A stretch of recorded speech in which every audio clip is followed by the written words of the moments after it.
Sensor certificate വൈകുന്നതിനെതിരെ നിർമ്മാതാക്കൾ നൽകിയ ഹർജിയിൽ നാളെ രാവിലെ 10:30 മദ്രാസ് ഹൈക്കോടതി വിധി പറയും. അവിടെ തമിഴ്നാട്ടിലെ ഹിന്ദി വിരുദ്ധ പ്രക്ഷോഭം പ്രമേയമായ പരാശക്തിയുടെ റിലീസിന് മത്സരമാണ് മറ്റന്നാൾ നിശ്ചയിച്ചിരിക്കുന്ന ചിത്രത്തിന് സെൻസർ ഇതുവരെ സർട്ടിഫിക്കറ്റ് നൽകിയിട്ടില്ല. ജോബി ജോർജ് തേടിയാണ്. ജോബി, അപ്പോൾ തമിഴകത്തെ രാഷ്ട്രീയത്തിൽ ഈ സിനിമയുമായി ബന്ധപ്പെട്ട തർക്കങ്ങൾ എങ്ങനെയാണ് പ്രതികരിക്കുന്നത്? സെൻസർ ബോർഡ് നിർദ്ദേശിച്ച മാറ്റങ്ങൾ വരുത്തിയാൽ ചെറുതാണെങ്കിലും സർട്ടിഫിക്കറ്റ് നൽകാമെന്ന് ഉറപ്പ് നൽകിയതിനു ശേഷം വഴക്ക് പറഞ്ഞത് എന്തുകൊണ്ടാണ്? ചിത്രം പരിശോധിച്ച എക്സാമിനിംഗ് കമ്മിറ്റിയിലെ ഒരാൾ തന്നെ പരാതിക്കാരനാകുന്നത് അനാരോഗ്യകരമായ പ്രവണതയാണ് തുടങ്ങി കഴിഞ്ഞ ദിവസം വാദത്തിനിടെ മദ്രാസ് ഹൈക്കോടതി നടത്തിയ പരാമർശങ്ങളിലാണ് വിധി ആരാധകരുടെ പ്രതീക്ഷ. നാളെ രാവിലെ 10:30 അനുകൂല വിധി വന്നാലും അപ്പീൽ സാധ്യതയുണ്ട്. 13 തീയതി മുതൽ മദ്രാസ് ഹൈക്കോടതി പൊങ്കൽ അവധിക്കായി അടയ്ക്കുകയാണ്.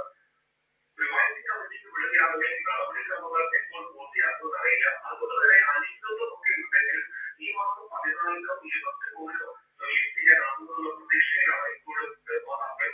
ഈ സിനിമയിൽ വൈകുന്നതുമായി ബന്ധപ്പെട്ട് BJP-ക്കെതിരെ രൂക്ഷ വിമർശനമായിരുന്ന കോൺഗ്രസ് രംഗത്തെത്തിയിലേക്ക് പിന്തുണ അറിയിക്കുകയും ചെയ്തിരുന്നു. അതിനിടയിലാണ് ഹിന്ദി വിരുദ്ധ പ്രക്ഷോഭം പ്രമേയമായുള്ള പരാശക്തിയുടെ റിലീസ് പ്രതിസന്ധിയിലാണ് എന്നുള്ള വിവരങ്ങൾ പുറത്തു വന്നിരിക്കുന്നത്.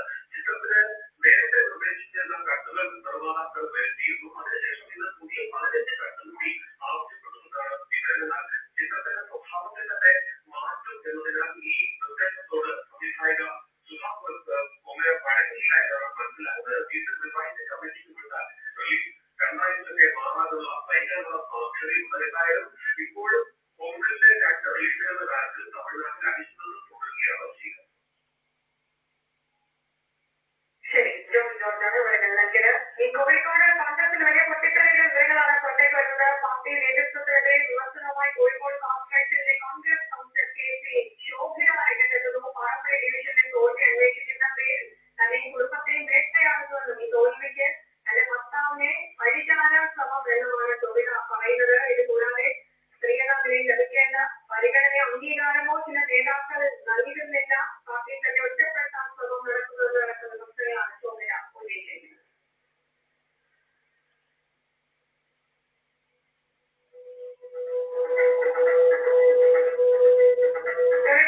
സമയം പൂർത്തിയാകുന്നു. ഈ ചെറിയ ഇടവേള വിശേഷം ന്യൂസ് വേണ്ടി കാണാം.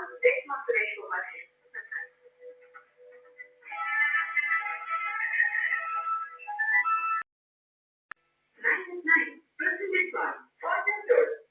ഞങ്ങൾ നിങ്ങളെ ലോകം കാണിക്കാം.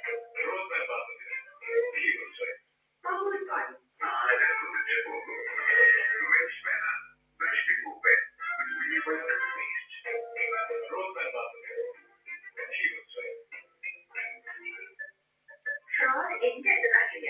അങ്ങനെ ഞാൻ കരുതിയിരുന്നത്. പക്ഷേ ഒരു ചെറിയ തെറ്റുപറ്റി ബാങ്ക് അക്കൗണ്ട് മുഴുവൻ കാണില്ല.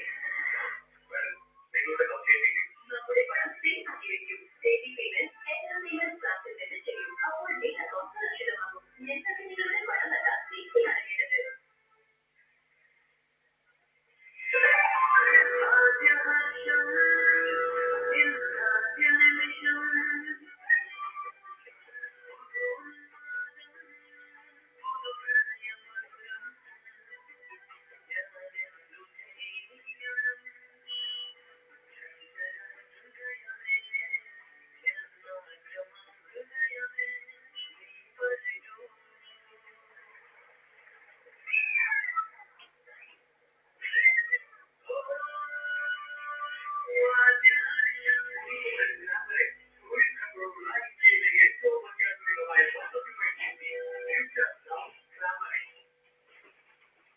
ഞാൻ പറഞ്ഞു, അമ്മയെ നോക്കില്ല.